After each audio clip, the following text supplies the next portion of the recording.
Hey everyone, welcome to my channel. My name's Amanda and this is a vlog of my late autism and ADHD diagnosis. On my last video, someone asked if I would do a video talking how to talk to your pathological demand avoidant children. And since I have PDA profile of autism and so do my twins who are now 16, I figured it'd be a subject that I'll talk a little bit more on. Now remember, I'm not an expert, but I am talking from lived experience. But before I get into the video, little side note, again, this is a vlog, about stimming.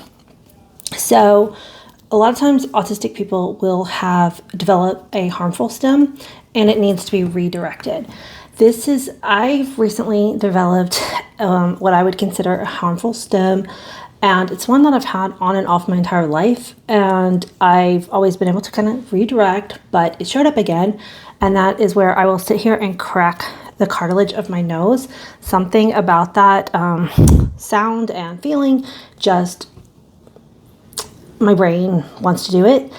And so as anybody who has been part of this channel for a very long time knows that I am someone who tries to edit my videos the least amount of possible because I'm trying to show you what it might be like to interact and talk with an actually autistic person. So when I'm talking, I like to just try to pretend that you're sitting right here in the room with me and we're having a conversation. And so I try not to edit very much. So in this video, I might be touching my nose a lot because I'm working to redirect my brain away from that stim, but right now it's something that I keep doing. And the reason why it is a harmful stim is because I'm doing it so much that my nose is actually tender and hurting. Like I've almost bruised the inside of my nose because I keep doing it. So right now I'm trying to figure out which stim is the best. Right now, because I'm talking about it, it's making it even more noticeable. But I'm trying to figure out which fidget might help me redirect.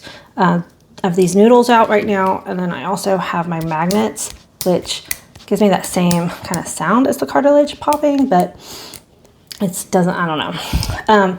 And all of my favorite fidget toys are in my Amazon storefront link. So back to pathological demand avoidance profile of autism. It's also known as pervasive drive for autonomy in the community. I like both titles. A lot of people don't like the word pathological. I do because it kind of shows that it's not a choice. It's not something I'm choosing. My brain is just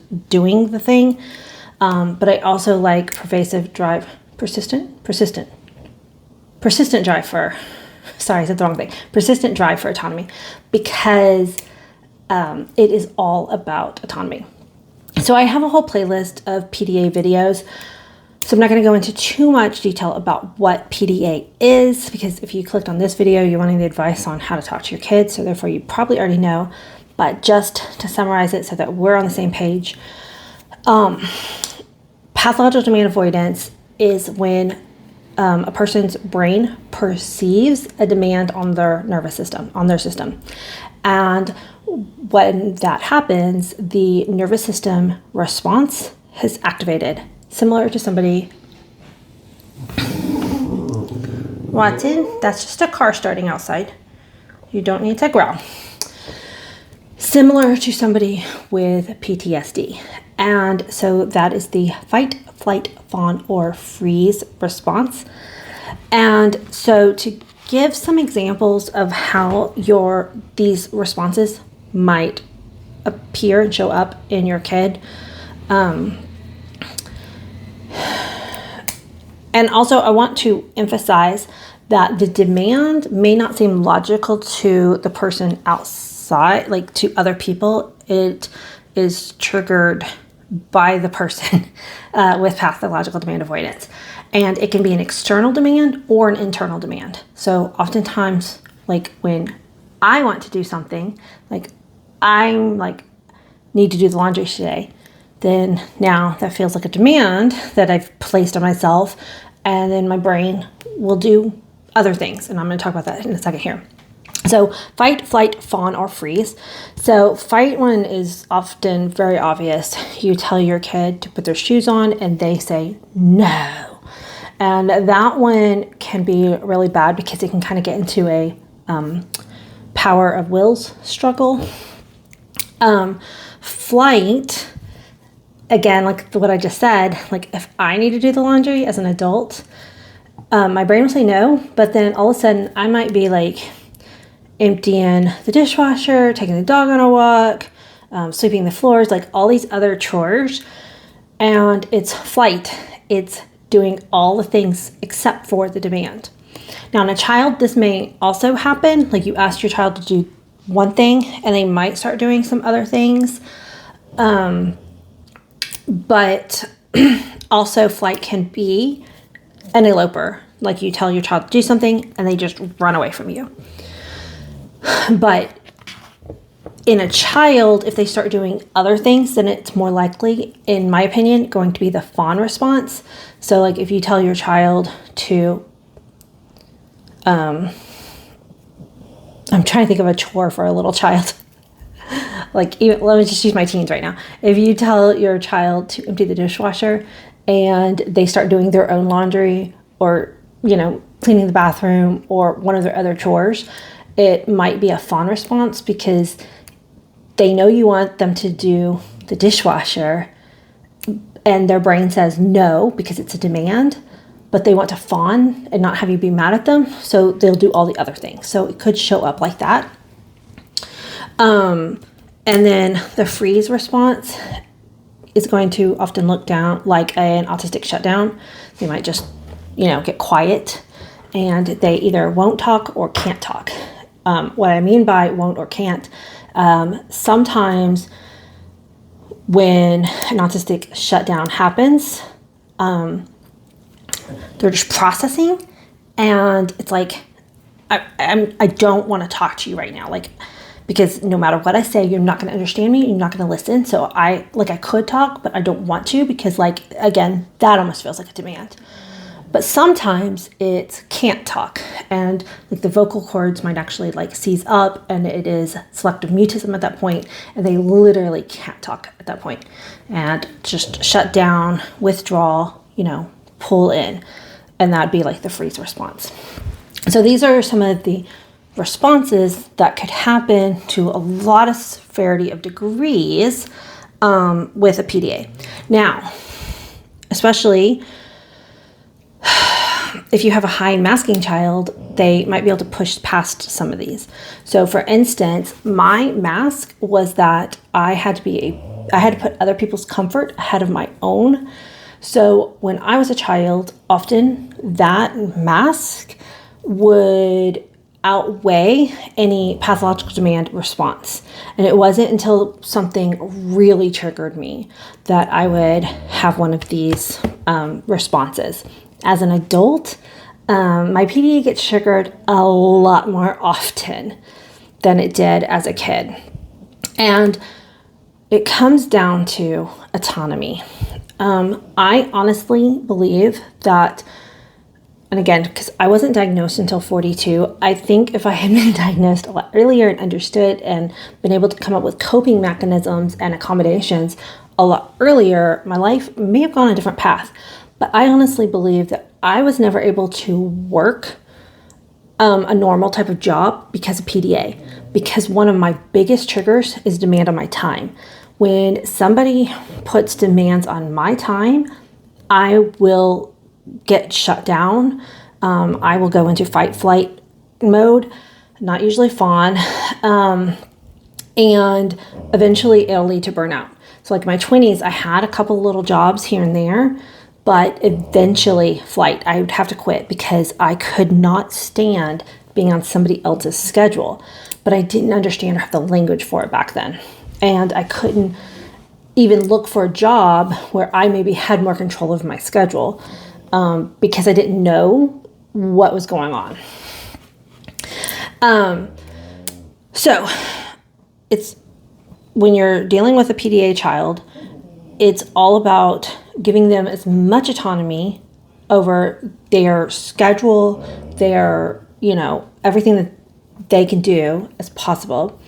And then a second thing that's going to be super helpful is giving explanations and reasons for the things that you're asking them to do. So if I was to tell my child, I need you to empty the dishwasher right now, that's putting a demand on their system. That's telling them that they have to do something right now. And also, when you have an autistic child, task switching is also sometimes very difficult. So their brain is already on one task, and if you tell them to stop what they're doing and do something else now, that might be a bigger demand on their system than you realize, because they are like, I can't task switch that quickly. So in order to get them to empty the dishwasher, because that is something that you are wanting them to do as a parent, you need to give them the reason. And because I said so is not going to fly for an autistic child. So for me, it's like, hey, you're a member of our family, you're part of our community, and we all have jobs that we do to make life work together in this household. So if you don't empty the dishwasher, then we don't have clean dishes to eat off of. And so that's like your job. And my jobs, are these things, like, showing them the big picture age appropriately, like for what they can understand. So giving them a reason why you're asking them to do something. And then the second thing is, again, with like the task switching thing, giving them as much autonomy over their time as possible. So this takes a little bit more work as a parent, because I can't wait till the last minute and be like, I need the dishwasher emptied right now. So I need to realize that, okay, I need the dishwasher emptied by noon. Like maybe I'm going to start cooking right after lunch. Like I want to do some prep for dinner or something. So in that morning, I would say, I need you to empty the dishwasher before noon. And then that gives them a couple of, even if it's like an hour, even if it's 30 minutes, like the more time you can give them. If you give them too much time, you might have to remind them, because especially if they're ADHD combo, because they might forget. But giving them a window. And then a mistake that I often made as a parent, because again, I was trying to talk to them in a way that I would have wanted to be communicated to as a child. So if somebody told me to empty the dishwasher, that would trigger a demand response.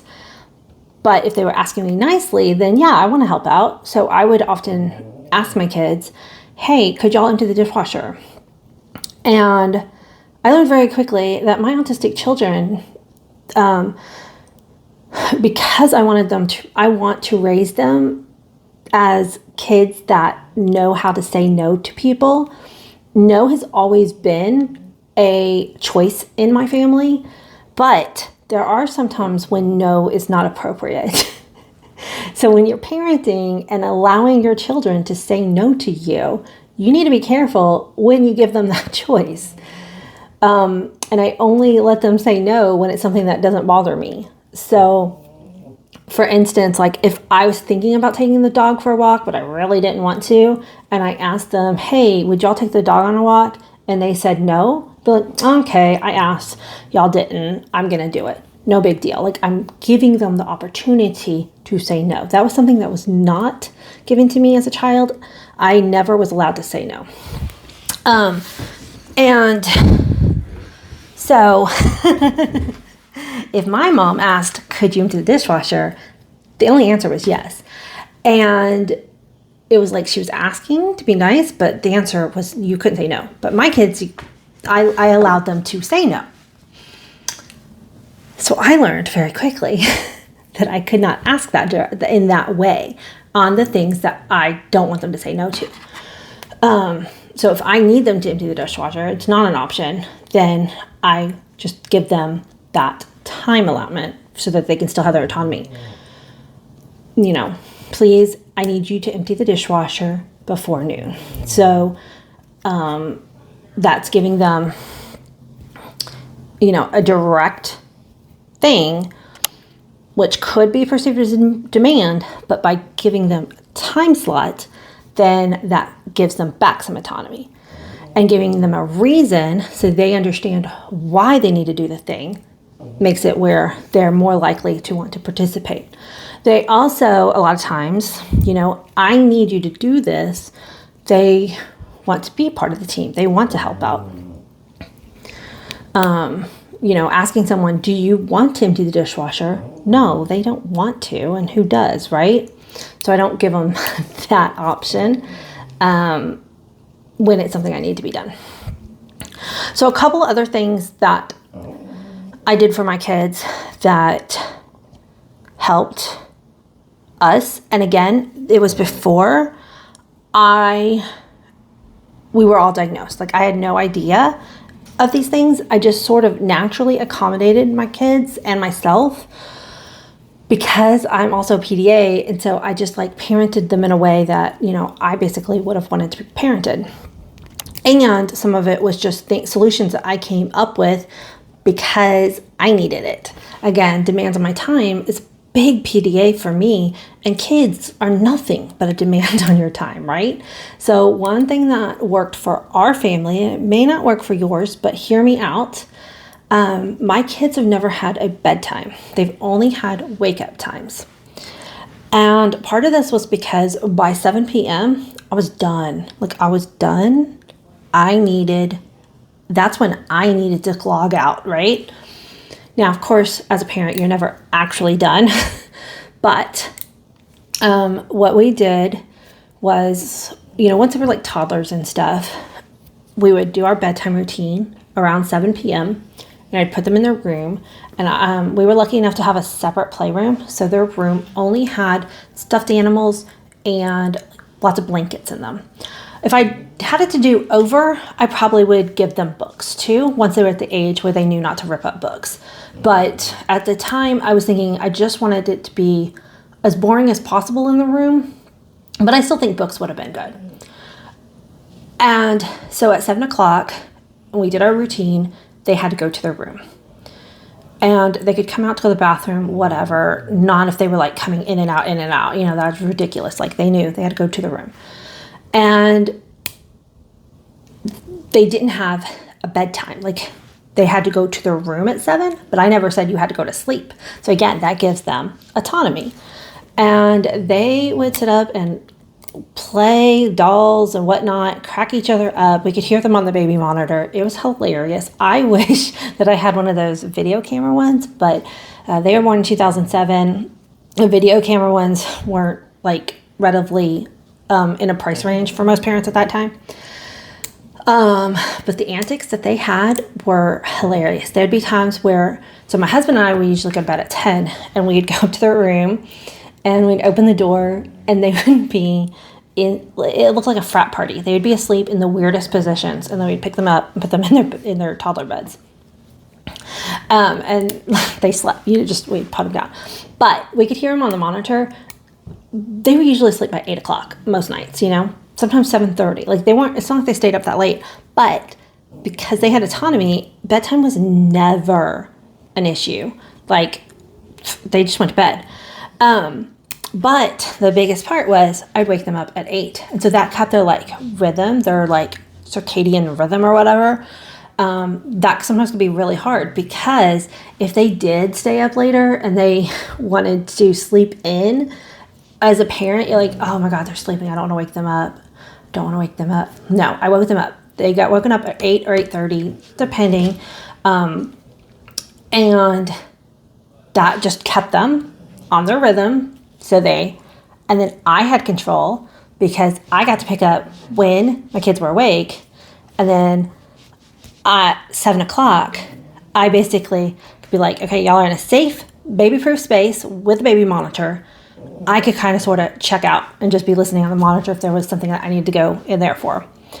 So that worked for my PDA and it worked for their PDA. We all had autonomy. And then as they got older, they still, we had that 7 o'clock go to your room probably until they were 10. I don't remember the exact age.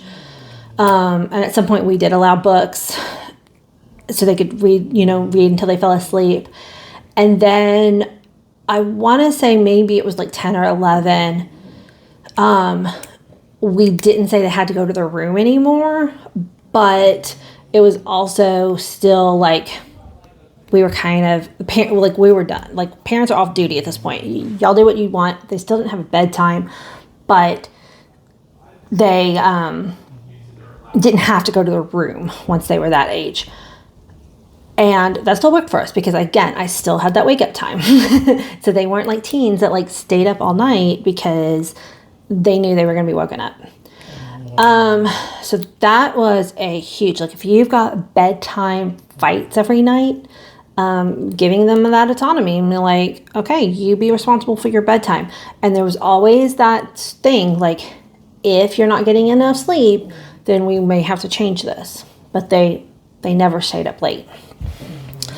What was the other thing? Hold on, I'm going to pause it just for a minute. Another one, and it's going to be different for kids who have to go to school, because I homeschooled, we had a little bit more flexibility. So again, these are the things that we need to get done. What order do you want to do them? Do y'all want to do math or reading first? Gives them the autonomy to choose, but we're still going to follow through with all the things. Now, obviously, sending your kid to public school, they're going to have a lot of that choice taken away. But again, then you go back to the reasons. So my kids now are in online public school. So I homeschooled all the way up until 8th grade, and then they're now doing an online high school. So their schedule isn't quite, like, they have to do certain things, right, at certain times. And sometimes they're like, why are we doing this? This is pointless, they're teenagers. And so we gamify it, and we give them reasons. You need to do this so that you can win this level at life, this game, the level, you're in this level of life. And if you win it, then you can go on to the next level. And I mean, it's not perfect. They still have to do the stuff. It can still be a trigger on their system. But when they know why they're doing something, it goes a long way into being able to do it. So even as an adult with Pathological Demand Avoidance Profile, there's obviously demands on my system that as an adult, I just have to do.